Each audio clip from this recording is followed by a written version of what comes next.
നമസ്കാരം ഗൈസ്. നമ്മുടെ മറ്റേ ഹാഷർ പറഞ്ഞ പോലെ എന്താണ് ഇപ്പോൾ കേരളത്തിൽ സംഭവിക്കുന്നത്? ഇതെന്താ പറയാൻ കാര്യം എന്ന് വെച്ചാൽ, മെഹിർ എന്ന പേരുള്ള ഒരു പയ്യൻ സൂയിസൈഡ് ചെയ്തിരിക്കുകയാണ്. അപ്പോൾ അതിനെപ്പറ്റിയുള്ള കുറച്ച് കാര്യങ്ങൾ, എൻ്റെ കുറച്ച് അഭിപ്രായമാണ് ഞാൻ ഈ ഒരു വീഡിയോയിലൂടെ പറയാൻ പോകുന്നത്. നമസ്കാരം എല്ലാ പ്രേക്ഷകർക്കും പുതിയ വീഡിയോയിലേക്ക് സ്വാഗതം. അപ്പോൾ എനിക്ക് തോന്നിയ കുറച്ച് കാര്യങ്ങൾ ഞാൻ പറയാം. അതായത് നമ്മുടെ സ്കൂളുകളിൽ എന്താണ് നമ്മൾ കൊടുക്കുന്ന വിദ്യാഭ്യാസം എന്നുള്ളത് നമ്മൾ ശരിക്കും പറഞ്ഞാൽ ഒന്ന് ചെക്ക് ചെയ്യേണ്ടത് തന്നെയാണ്. കാര്യം എന്താണെന്ന് വെച്ചാൽ, ഇപ്പോൾ 15 വയസ്സുള്ള ഒരു പയ്യനെ അവൻ്റെ സഹപാഠികൾ ചെയ്യണമെങ്കിൽ, അതായത് ഇതേപോലെ റാഗ് ചെയ്യണമെങ്കിൽ, ഇതേപോലെ ബുള്ളി ചെയ്യണമെങ്കിൽ എന്തായിരിക്കും ആ പറയുന്ന ചെയ്തവരുടെ മനസ്സിലുള്ളതെന്ന് നമ്മളൊന്ന് ശരിക്കും പറഞ്ഞൊന്ന് പരിശോധിക്കേണ്ടതാണ് സത്യത്തിൽ. ഇതിപ്പോൾ ഇതൊക്കെ പറയുമ്പോൾ നിങ്ങൾ ചിലപ്പോൾ പറയും ഇവൻ എന്ത് വർത്താനോട് പറയുന്നുണ്ട്. അതൊക്കെ ഞാൻ പറയാം. അതായത് അപ്പോൾ നമ്മുടെയൊക്കെ ഒരു കുട്ടിക്കാലം ഒക്കെ എടുത്ത് നോക്കിയാൽ കൂടുതലും നമുക്ക് ഈ പറയുന്ന പോലെ ഫ്രണ്ട്സിൻ്റെ ഇടയിൽ പോലും വഴക്കുകളൊക്കെ ഉണ്ടായിട്ടുണ്ട്. ഇപ്പം നമ്മൾ സ്കൂളിലൊക്കെ പഠിക്കുമ്പോൾ തല്ലും പിടിയൊക്കെ ഉണ്ടാവുന്നതൊക്കെ സ്വാഭാവികമാണ്. പക്ഷേ ഇതെന്താണ് ഇവിടെ കാണിച്ചു വെച്ചിരിക്കുന്നത്? ക്ലോസറ്റിൽ ഫ്ലെക്സ് അടിച്ചിട്ട് അതിൻ്റെ മുകളിൽ തല വെക്കുക, പിന്നെ എന്താ പറയുക, നക്കിക്കുക, ടോയ്ലറ്റ് സീറ്റ്. മാൻ, ഇത് എങ്ങനെയാണിത്? ഒരു സിനിമയിലെ ഒരു വില്ലൻ ചെയ്താൽ എങ്ങനെ ഉണ്ടാവും? നിങ്ങൾ ഈ സാധനം ഒരു സിനിമയിലെ സീൻ പോലെ ഒന്ന് ആലോചിച്ച് നോക്കിയേ, എങ്ങനെ ഉണ്ടാവും? അതേപോലെ അല്ലേണോ ഇത് ശരിക്കും സംഭവിച്ചിരിക്കണം? അതായത് സിനിമയിൽ കാണിക്കുന്ന പോലെ തന്നെയാണ് റിയൽ ലൈഫിൽ സംഭവിച്ചിരിക്കുന്നത്. ഇതൊക്കെ പറയുമ്പോൾ പല ആൾക്കാർ സിനിമകളെ കുറ്റം പറയുന്നുണ്ട്. അതിനൊക്കെ പറ്റി നമുക്ക് വരാം. അപ്പോൾ ഞാൻ പറഞ്ഞു വരുന്നത്, ഇതേപോലെ ചെയ്യണമെങ്കിൽ അവരുടെ മൈൻഡിൽ വരുന്ന ക്രിമിനൽ മെൻറ്റാലിറ്റി എന്താണ് എന്നുള്ളത് ശരിക്കും പറഞ്ഞാൽ നമ്മളൊന്ന് പരിശോധിക്കേണ്ടത് തന്നെയാണ്. ഒരു ഫോം ഓഫ് ഈ പറയുന്ന നിങ്ങളുടെ കുട്ടികൾ, ഫസ്റ്റ് ഓഫ് ഓൾ പാരൻസ് മനസ്സിലാക്കേണ്ട ഒരു കാര്യമുണ്ട്. അതായത് ഈ കുട്ടികളെ വളർത്തുക എന്ന് പറയുന്നത് ചുമ്മാ കുറേ പൈസ കൊടുത്ത് നല്ല സ്കൂളിൽ ചേർക്കുക അത് മാത്രമല്ല, അവർക്കിടെ വേണ്ടി ടൈം സ്പെൻഡ് ചെയ്യുക, അല്ലെങ്കിൽ അവർക്ക് വേണ്ടി ടൈം സ്പെൻഡ് ചെയ്യുക എന്നും കൂടി പാരൻറ്റിങ് എന്ന് പറയുന്ന സാധനത്തിൻ്റെ അകത്ത് വരും. ഇതൊക്കെ പറയാൻ ഇപ്പം ഞാൻ ആരാന്നൊക്കെ നിങ്ങൾ ചോദിക്കുന്നതായിട്ടേക്ക് എനിക്ക് കൊച്ചുങ്ങളും കാര്യങ്ങളൊന്നുമില്ല. പക്ഷെ എന്നാൽ പോലും ഈ പറയുന്ന പോലെ എനിക്ക് കേട്ടതും അല്ലെങ്കിൽ ഞാൻ കണ്ടതും ആയിട്ടുള്ള കാര്യങ്ങളാണ് ഞാൻ പറയുന്നത്. മനസ്സിലായോ? അതായത് ഒരു പാരൻറ്റ്, ആ പാരൻറ്റ് അവരുടെ ഒരു കുട്ടി ഉണ്ടായിക്കഴിഞ്ഞാൽ, അല്ലെങ്കിൽ അവർക്കൊരു കുട്ടി ഉണ്ടായിക്കഴിഞ്ഞാൽ അവർ ആ കുട്ടികളോട് ടൈം സ്പെൻഡ് ചെയ്യുക. അതിൻ്റെ അർത്ഥം എന്ന് വെച്ചാൽ അവരുടെ കൂടെ ഈ പറയുന്ന പോലെ സംസാരിക്കുക. എന്താണ് മോനെ നിന്റെ ക്ലാസ്സിൽ സംഭവിച്ചത്? എത്ര പാരൻസ് ഉണ്ട് അവരുടെ മക്കൾ ക്ലാസ്സിൽ നിന്ന് വരുമ്പോൾ എന്താണ് ഇന്ന് ക്ലാസ്സിൽ സംഭവിച്ചത് എന്ന് ചോദിക്കുന്ന എത്ര പാരൻസ് ഉണ്ട്? പണ്ടൊക്കെ ഉണ്ടായിരിക്കും, ഇപ്പം എത്രത്തോളം ഉണ്ടെന്ന് എനിക്കറിയാൻ പാടില്ല. അതായത് മോനെ നിൻ്റെ അല്ലെങ്കിൽ മോളെ എന്തൊക്കെ ഇന്ന് ക്ലാസ്സിൽ സംഭവിച്ച്, നിൻ്റെ ഫ്രണ്ട്സ് ആരൊക്കെ? ഇവിടെ പി ടി മീറ്റിംഗ് സമയത്ത് ഇവരുടെ ഫ്രണ്ട്സിനെയൊക്കെ പോയി എത്ര പാരൻസ് പരിചയപ്പെടുന്നുണ്ട്? ഇവർക്ക് എത്ര പേർക്ക് അറിയാം ഇവരുടെ ഫ്രണ്ട്സ് ആരൊക്കെയാണെന്ന്? സ്കൂളിൽ ഇവർ പഠിക്കുമ്പോൾ ഇവരുടെ ഫ്രണ്ട്സ് ആരൊക്കെയാണെന്ന് എത്ര പാരൻസിന് അറിയാം? അത് ചോദ്യമാണ്. ഇതൊന്നും നോക്കണില്ല. ഇത് ചില പാരൻസ് എന്ന് പറഞ്ഞാൽ മാർക്ക് കുറഞ്ഞ പിള്ളേരെ അങ്ങ് എടുത്ത് അടിക്കുക, മൊബൈൽ എടുത്ത് മാറ്റുക, ലാപ്ടോപ്പ് എടുത്ത് മാറ്റുക, ഗെയിം കളിക്കാൻ അനുവദിക്കാതിരിക്കുക. ഇതൊക്കെയാണ് ഇവരുടെയൊക്കെ പാരൻറ്റിങ് എന്നാണ് ഇവരുടെ വിചാരം. ഇവരുടെയൊക്കെ വിചാരം എന്ന് പറഞ്ഞാൽ പാരൻറ്റിങ് എന്ന് പറയുമ്പോൾ, അല്ലെങ്കിൽ അച്ഛൻ എന്ന് പറഞ്ഞാൽ ഓക്കെ കാണുമ്പോൾ പേടിക്കുന്നൊരു മുഖമാവണം. എന്നിട്ട് നിങ്ങൾക്ക് ഏത് നൂറ്റാണ്ടിലാണോ ഇപ്പോഴും ജീവിക്കുന്നത്? നിങ്ങൾ ഏത് കാലത്തായിട്ട് ജീവിക്കുന്നത്? ഈ അച്ഛനെന്ന് പറയുമ്പോൾ അല്ലെങ്കിൽ അമ്മയെന്ന് പറയുമ്പോൾ പേടിക്കണം എന്ന് പറയുന്നത് പേടിയല്ല വേണ്ടത്, ഒരു ഫോം ഓഫ് പ്രൊട്ടക്ഷനാണ് വേണ്ടത്. ഈ കുട്ടിയുടെ കാര്യം തന്നെ എടുക്കാം. ഈ കുട്ടി ഇപ്പം ഞാൻ പറയുന്നത്, ഈ കുട്ടിയുടെ കാര്യം ഞാൻ പറയുന്നല്ല, ഏതൊരു കുട്ടിക്കാണെങ്കിലും റാഗിങ് നടന്നാൽ എത്ര പിള്ളേർക്ക് ഇപ്പോൾ ക്ലാസ്സിൽ അല്ലെങ്കിൽ ക്ലാസ്സിൽ നടക്കുന്ന കാര്യങ്ങളോ അല്ലെങ്കിൽ പ്രശ്നം പറ്റിയാൽ അല്ലെങ്കിൽ എന്തും അവൻ്റെ പാരൻസിനോട് ഓപ്പണായി തുറന്നു പറയാൻ പറ്റുന്ന എത്ര ഫാമിലീസ് ഉണ്ട് നമ്മുടെ നാട്ടിൽ? എത്ര പാരൻസിൻ്റെ ആ ഒരു എൻവയോൺമെൻ്റ് ഉണ്ട്? കുട്ടിക്ക് എന്തെങ്കിലും കാര്യങ്ങൾ പറയണമെങ്കിൽ അത് ഓപ്പണായിട്ട് മനോഹരമായി ഈ പറയുന്ന പാരൻസിനോട് പറയാൻ എത്ര പാരൻസ് ആ ഒരു എൻവയോൺമെൻറ്റ് ക്രിയേറ്റ് ചെയ്യുന്നുണ്ട്? നമ്മൾ ആലോചിക്കേണ്ട കാര്യമാണ്. എത്ര പാരൻസ് അങ്ങനത്തെ എൻവയോൺമെൻറ്റ് ക്രിയേറ്റ് ചെയ്യുന്നുണ്ട്? പിന്നെ ആ പിള്ളേരെന്നല്ല പറയേണ്ടത്, ക്രിമിനൽസ് എന്നാണ് പറയേണ്ടത്. ഇതൊക്കെ ചെയ്തിട്ടും ആ എൻ വേർഡ് യൂസ് ചെയ്യുന്നതാണ് ഇവരുടെ. ഞാനൊരു കാര്യം പറയാം, എനിക്ക് തോന്നിയിട്ടുള്ള പല കാര്യം എന്ന് വെച്ചാൽ ഈ കുറേ എണ്ണമുണ്ട്. ഇവർ ഇംഗ്ലീഷിലെ കുറേ വാക്കുകൾ യൂസ് ചെയ്യുന്നത് ഇതിൻ്റെ അർത്ഥം എന്താണെന്ന് പോലും അറിയത്തില്ല. ഈ എൻ വേർഡ് അല്ലെങ്കിൽ എഫ് വേർഡ് അല്ലെങ്കിൽ ഈ പറയുന്ന ഏത് വേർഡും ആയിക്കോട്ടെ, ഞാൻ പേരുകളൊന്നും പറയുന്നില്ല, വാക്കുകളൊന്നും ഞാനിവിടെ ഉപയോഗിക്കുന്നില്ല. നിങ്ങൾക്ക് എല്ലാവർക്കും അറിയാമായിരിക്കും ഞാൻ എന്തൊക്കെ വാക്കാണ് ഉദ്ദേശിക്കുന്നതെന്നൊക്കെ. ഈ വാക്കുകളുടെ ശരിക്കുമുള്ള അർത്ഥം എന്താണെന്ന് പോലും നോക്കാണ്ട് they just find themselves saying these words as cool. No, it's not cool. It's not cool. മനസ്സിലായോ? ഇത് പറയുന്നതൊന്നും വലിയ സംഭവമൊന്നുമല്ല. നിങ്ങൾ എന്താ വിചാരിക്കുന്നത്? ഈ പിള്ളേരുടെയൊക്കെ വിചാരം എന്താണ്? ഈ റാഗ് ചെയ്യുക, അപ്പോൾ ഞാൻ റാഗ് ചെയ്തു, അപ്പോൾ ഞാനെന്തോ വലിയ സംഭവമായി എന്നാണോ? അല്ല, നിങ്ങളെ തന്നെ ഒരു തോൽവിയായിട്ട് കാണിച്ചുകൊണ്ടിരിക്കുകയാണ്. തോൽവി എന്ന് പറയണം, തോൽവി ആയിക്കൊണ്ടിരിക്കുക നിങ്ങൾ റാഗ് ചെയ്ത്. എന്തോ അവിടെ ragging? If you are strong, stand with the weak, not just suppress the weak. അതാണ് എനിക്ക് പറയാനുള്ളൊരു കാര്യം. നിങ്ങൾ വലിയ സംഭവമായിരിക്കും, ശരി, സമ്മതിച്ചു. എന്നതിൻ്റെ അർത്ഥം നിങ്ങൾക്ക് മറ്റുള്ളവൻ്റെ മെക്കിട്ട് കയറുക എന്നുള്ളതല്ല. ആ പയ്യനൊന്നും പറയില്ല. ഇത് കുറേ എണ്ണത്തിന് വിചാരമുണ്ട്.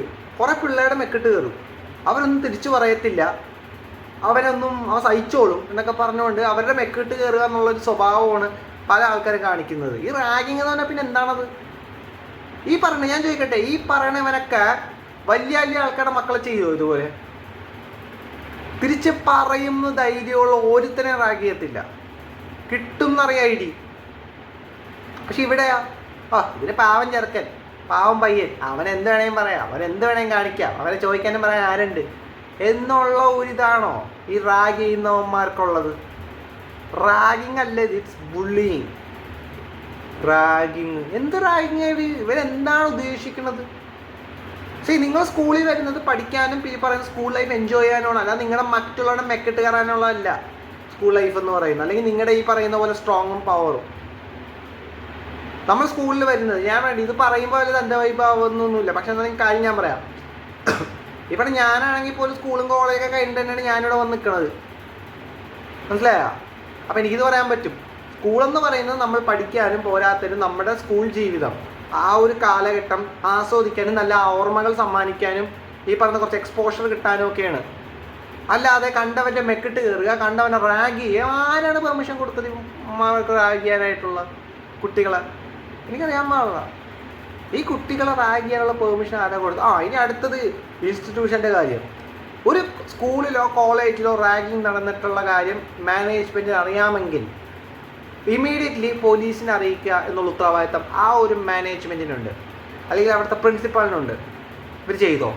ചെയ്യില്ല. എന്താ കാര്യം? സ്കൂളിൻ്റെ മാനം പോകും, അല്ലെങ്കിൽ സ്കൂളിന് എഫക്റ്റ് ചെയ്യും. ഇപ്പം എഫക്റ്റ് ആയല്ലോ, നാട്ടിൽ മൊത്തം അറിഞ്ഞില്ലേ, നാറിയല്ലോ സ്കൂളിൻ്റെ പേരല്ല അല്ലേ? ഇപ്പം സമൂഹത്തിൽ സ്കൂളിനെ പറ്റിയുള്ള ഇമേജ് നല്ലൊരു ഇമേജ് ആണല്ലോ കിട്ടിയത്.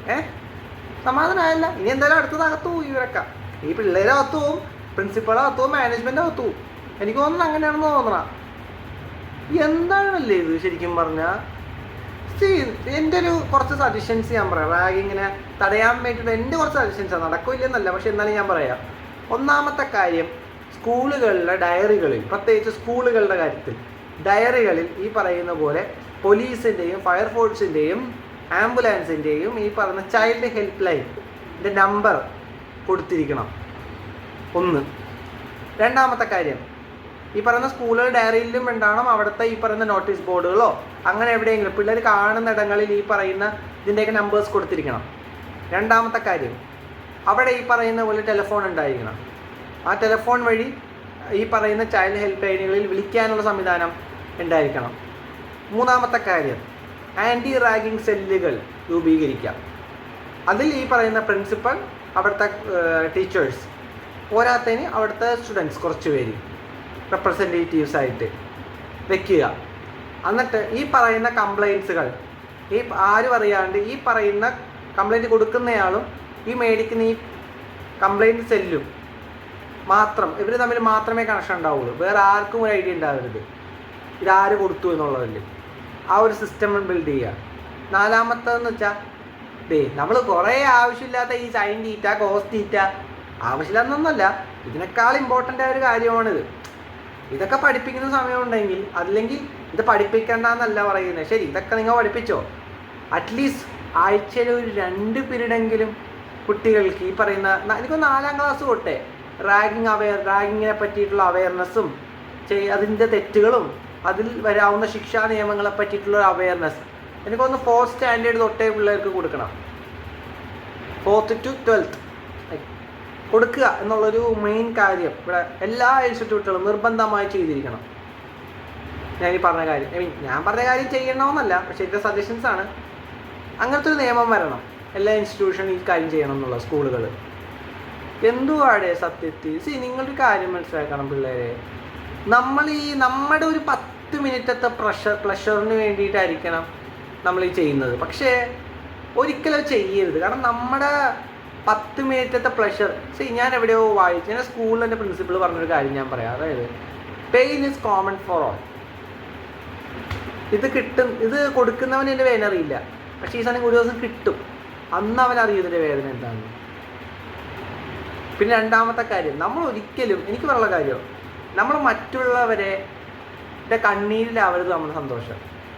It's A form of sadist. Like നിങ്ങൾ സിനിമകളെ പറ്റി അടുത്ത് ഞാൻ പറയാം കേട്ടോ. ഇത് ലാസ്റ്റ് ഞാൻ സിനിമകളെ പറ്റിയിട്ടൊക്കെ ഞാൻ പറയാം. അപ്പോൾ നിങ്ങളൊന്ന് ആലോചിച്ച് നോക്കി, ഇങ്ങനെ ചെയ്യുന്ന ഒരാളെ ഒരു സിനിമയിലാണെങ്കിൽ പോലും കാണിക്കുമ്പോൾ നമ്മൾ വിചാരിക്കുന്ന ആളൊരു സൈക്കോനെ കാണിക്കാൻ ഉപയോഗിക്കുന്ന ക്യാരക്ടറിസ്റ്റിക്സ് ആണ്. നമ്മുടെ സ്പൈഡർ എന്ന് പറയുന്ന മഹേഷ് ബാബു ചിത്രത്തിൽ എന്താണ് എസ് ജെ സൂര്യയുടെ കഥാപാത്രത്തെ എടുത്ത് നോക്കിയാൽ പുള്ളിക്കും ഫോം ഓഫ് ഇതേപോലത്തെ അസുഖമൊക്കെ തന്നെയാണ് ആ സിനിമയ്ക്കകത്തുള്ളത്. അപ്പോൾ അതാണ് എനിക്ക് പറയാനുള്ളത്. നമ്മളൊരിക്കലും മറ്റുള്ളവരെ ദ്രോഹിച്ചിട്ടാവരുത് ചെയ്യേണ്ടത്. മനസ്സിലായല്ലോ? അതാണ് എൻ്റെ ഒരു അഭിപ്രായമാണ് ഇതിനെപ്പറ്റിയുള്ള. പിന്നെ അടുത്തത്, സിനിമയെ പറ്റി കുറേ എണ്ണം കുറ്റം പറയുന്നുണ്ട്. ഞാനൊരു കാര്യം ചോദിച്ചോട്ടെ, ഒരു സിനിമ കണ്ടിട്ട് കൊല്ലാനും പിടിച്ചു പറിക്കാനും ഈ പറയുന്ന പോലെ ഇടിക്കാനും ഇറങ്ങുന്നുണ്ടെങ്കിൽ അവൻ എന്തോ മാനസിക രോഗമുണ്ട്. നിങ്ങളുടെ കുട്ടി സിനിമ കണ്ടിട്ട്, നിങ്ങളുടെ കുട്ടി മാർക്കോ കണ്ടു, കുറേ എണ്ണം പറയുന്നുണ്ട് ഇത് മാർക്കോ സിനിമയുടെ അല്ലെങ്കിൽ ആവേശം സിനിമയുടെ കുറ്റം അല്ലെങ്കിൽ ഇതിൻ്റെയൊക്കെ സ്വാധീനമാണെന്ന്. ഇവിടെ ഒരു സിനിമ കണ്ടിട്ട് ഇതേപോലെ ഒരു ഇതിനെ കയറി ചെയ്യാൻ പറ്റുന്നുണ്ടെങ്കിൽ നിങ്ങളുടെ മോൻ എന്തോ കുഴപ്പമുണ്ട്. ഇവിടെ അവൻ്റെ ക്രിമിനൽ ടെൻഡൻസിയാണ്. അവൻ സിനിമ തന്നെ വേണമെന്നില്ല, അവൻ ചെയ്യും. അവൻ ഇഷ്ടം പോലെ വഴികൾ അവൻ കണ്ടെത്തും ഇത് ചെയ്യാനായിട്ടുള്ള. അവൻ്റെ ക്രിമിനൽ ടെൻഡൻസി ഉണ്ടെങ്കിൽ ഒരിക്കലും ഈ പറയുന്ന നല്ലവനെ ഇവിടെ നിങ്ങളിപ്പോൾ അങ്ങനെയാണെങ്കിൽ ഇപ്പോൾ ഈ സിനിമ കണ്ടിട്ട് എല്ലാവരും കത്തിക്കൂത്താനും കൊലപാതകം നടത്താനും പോകണമല്ലോ. എന്താ പോകാത്തത്? നിങ്ങളത് ചിന്തിച്ചു നോക്ക്. ഇവിടെ ഗാന്ധി സിനിമ കണ്ടിട്ട് എല്ലാവരും ഗാന്ധിയെ പോലെ നന്നായോ? അത് ചിന്തിച്ചാൽ മാത്രം മതി. എന്നതിൻ്റെ അർത്ഥം സിനിമ സ്വാധീനിക്കില്ലെന്നല്ല, സിനിമയൊക്കെ നമ്മളെ സ്വാധീനിക്കും. സിനിമകളെല്ലാം ഈ പറയുന്ന സമൂഹത്തെ സ്വാധീനിക്കും. പക്ഷേ നോട്ട് ലൈക്ക് ദിസ്. ചെറിയതത് സ്വാധീനം ഉണ്ടാവും എന്ന് പറഞ്ഞ് ഈ പറയുന്ന പോലെ എന്താണ് ഇതുപോലുള്ള കാര്യങ്ങൾ ചെയ്യുക എന്നുള്ളതല്ല. ഇനിയിപ്പോൾ ഇതേക്കെ പോലെ കാര്യങ്ങൾ ചെയ്യുന്നുണ്ടെങ്കിൽ തന്നെ പാരൻസ് അവർക്ക് അവയർനെസ് കൊടുക്കണം. മക്കളെ ഇത് സിനിമയാണ്, ഇത് റിയൽ ലൈഫിൽ എടുക്കരുത് എന്നുള്ള കാര്യം പാരൻസ് പിള്ളേർക്ക് പറഞ്ഞു കൊടുക്കണം.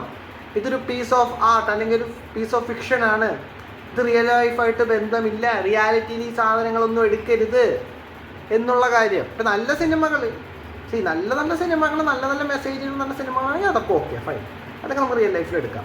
എന്നാൽ പോലും ഈ മെസ്സേജ് തരുന്ന സിനിമകളെ അത് വേറൊരു വീഡിയോ ആണ്, ഞാൻ അതിനെപ്പറ്റി വേറൊരു വീഡിയോയിൽ പറയാം, മെസ്സേജ് തരുന്ന സിനിമകളെ പറ്റിയിട്ടൊക്കെ. എന്നാൽ പോലും നമുക്ക് ശരിയെന്ന് തോന്നുന്ന കാര്യങ്ങളും തെറ്റെന്ന് തോന്നുന്ന കാര്യങ്ങൾ എന്തൊക്കെയാണോ അതിനെ വേർതിരിച്ച് ശരിയെന്ന് തോന്നുന്ന കാര്യങ്ങൾ, ശരിയായിട്ടുള്ള കാര്യങ്ങൾ എടുക്കാനുള്ള പക്വത, വിവേചന ബുദ്ധി കുട്ടികൾക്ക് ഉണ്ടായിരിക്കണം. അത് ചെറുപ്പം മുതലേ പിള്ളേർക്ക് ഉണ്ടായിരിക്കണമെന്നാണ്. അത് ചെറുപ്പം മുതലേ കൾട്ടിവേറ്റ് ചെയ്ത് കൊടുക്കണം കുട്ടികൾക്ക്. സത്യത്തിൽ സീരിയസ്ലി ഗൈസ് ഭയങ്കര മോശമാണ്, ഇതിനൊന്നും ചെയ്യാൻ പാടില്ല. എൻ്റെ അഭിപ്രായമാണ് ഞാൻ പറഞ്ഞത്. ഇപ്പം ഞാൻ പറഞ്ഞുകൊണ്ടൊന്നും മാറാനൊന്നും പോകുന്നില്ല എന്ന് എനിക്കറിയാം, പക്ഷെ എന്നാൽ പോലും പറയേണ്ട കാര്യങ്ങൾ പറയണ്ടേ. So thank you guys.